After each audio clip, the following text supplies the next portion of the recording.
Welcome back to the deep dive.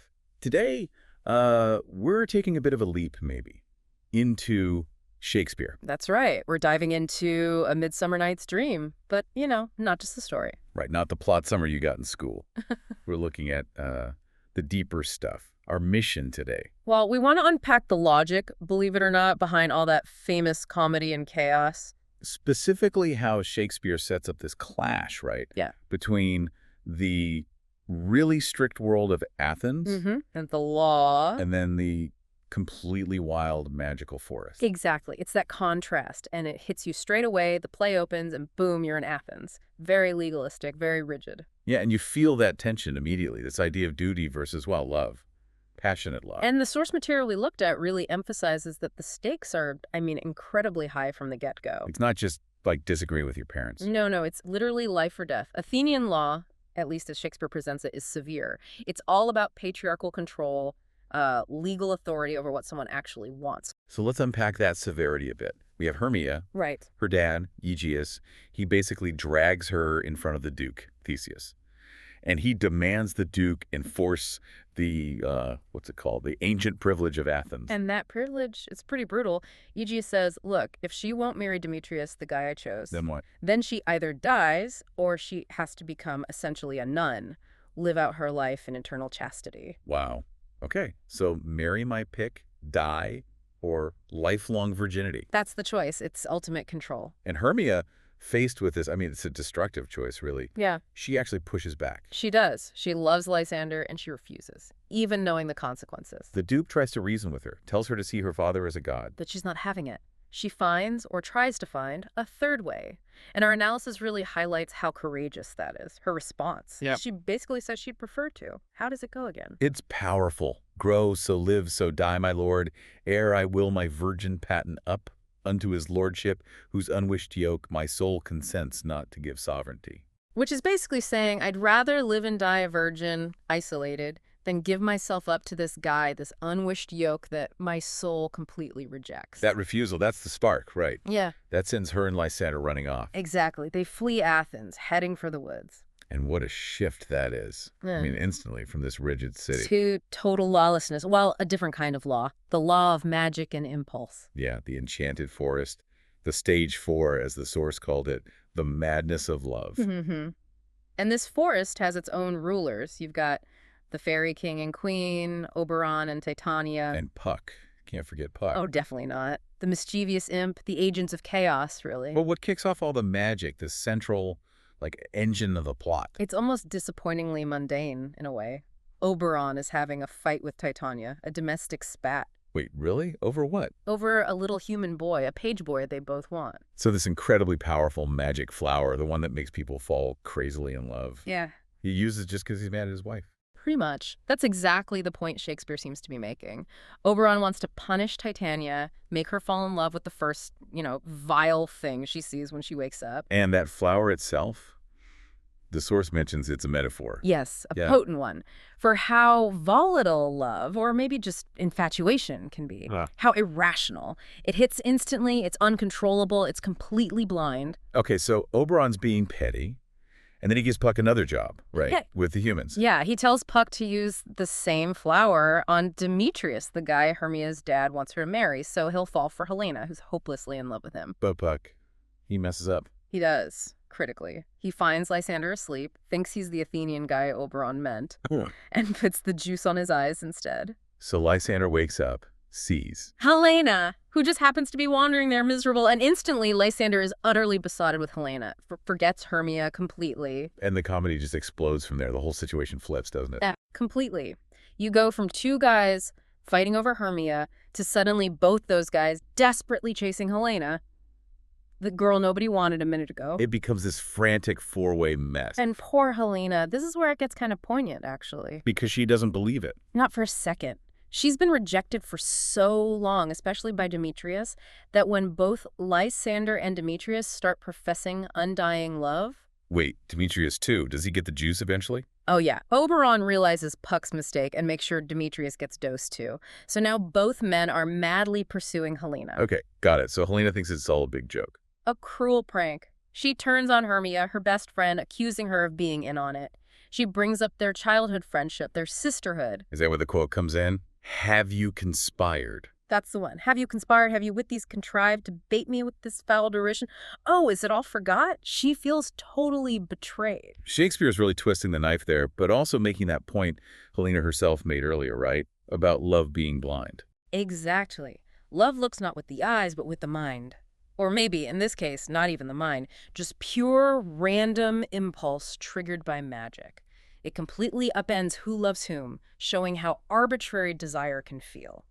So while these four are lost in this emotional whirlwind, Shakespeare cuts away to something completely different.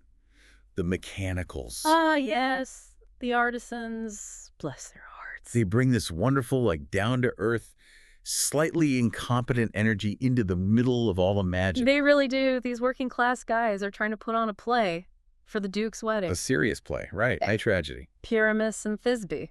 It's supposed to be very tragic. But their approach is pure low comedy. Their discussions about how to stage it are hilarious. Because they're worried about it being too real. Precisely. They're genuinely concerned they might frighten the ladies in the audience. They seriously debate having a prologue to explain that the lion isn't a real lion, it's just Snug the Joiner. Right. And the sword isn't real either. Exactly. Don't worry, Pyramus doesn't actually kill himself. It's all very meta in a naive way. Their simplicity is quite charming, but it also makes them perfect targets for Puck, of course. While they're rehearsing in the woods, Puck sees his chance for peak mischief. And this involves Bottom, the main actor. Nick Bottom, the weaver. Puck transforms his head into the head of a donkey, an ass. Just slaps a donkey head on him. Yep. Turns him into this monster, as the others call him when they run away screaming. And this is where Oberon's original plan comes back, right? With Titania. Perfectly. Because Titania, who's been sleeping nearby under the spell of that love juice, she wakes up. And the first thing she sees is Bottom, with his donkey head. And she falls instantly in love. Head over heels, madly, deeply in love with a man with the head of an ass. That's peak absurdity. It really is. You have the fairy queen ordering her delicate sprites, peas blossom, cobweb, moth, mustard seed. Right. Ordering them to wait on this creature hand and foot. To fetch him things. And what does Bottom want? Jewels? Ambrosia? Nope. He asks them to scratch his donkey head. And maybe bring him some hay. Or some good dry oats. It perfectly illustrates that love is blind theme, doesn't it? Blind enough to adore a literal beast. Absolutely. Desire under the influence has zero connection to reality, logic, or status. It's pure, unadulterated, ridiculous feeling. Okay, so we have the lovers in chaos, the queen doting on a donkey man. How does it all get resolved? Things have to get back to normal, presumably. Eventually, yes. As dawn approaches, Oberon starts to clean up the mess. Why? Does he feel bad? Not really. He mainly does it because he finally got what he wanted from Titania, the little Indian boy, while she was distracted and left out. Ah, okay. So mission accomplished for him. Pretty much. So he releases Titania from the spell. She wakes up, sees Bottom, and is horrified, naturally. What visions have I seen? He thought I was enamored of an ass. I bet. And what about the lovers? Puck needs to fix his mistake there, too. Right. Oberon tells Puck to sort it out. So Puck removes the spell from Lysander's eyes. So Lysander goes back to loving Hermia. Instantly. His original true love for Hermia is restored. But what about Demetrius? Does he get unspelled too? And this is the really interesting bit. No. Oberon specifically decides to leave Demetrius enchanted. So Demetrius stays magically in love with Helena forever. That's the implication. His love for Helena, which started completely artificially with the flower, is now permanent. It's fixed. Wow. Okay, so the four lovers wake up. All together in the woods. And the whole night feels like, well, like a dream. Confusing, bizarre, barely believable. A Midsummer Night's Dream, you could say. Nice one. They sort of remember fighting, but it's hazy. Exactly. And they've ended up in the correct pairings, socially speaking. Hermia with Lysander, Helena with Demetrius, even though one of those pairings is based entirely on magic. And then Duke Theseus finds them. What about Aegeus and his death threat? They stumble upon them. And this is where the Duke shows a kind of mercy that contrasts with the earlier harshness. He hears Demetrius now loves Helena and Lysander loves Hermia. And Aegeus is still demanding his privilege. He is. Still insisting Hermia marry Demetrius or face the law. But Theseus just overrules him. Really? He just says no. Yep. He basically says, Aegeus, I will overbear your will. He declares that these couples will be married alongside him and his bride, Hippolyta, A big group wedding. So this strict law of Athens kind of bends in the end. It does. It gives way to harmony and celebration. And, of course, the celebration includes the mechanicals finally performing their play. Oh, right. Pyramus and Thisbe, which must be hilariously bad. Legendarily so. It rounds off the night.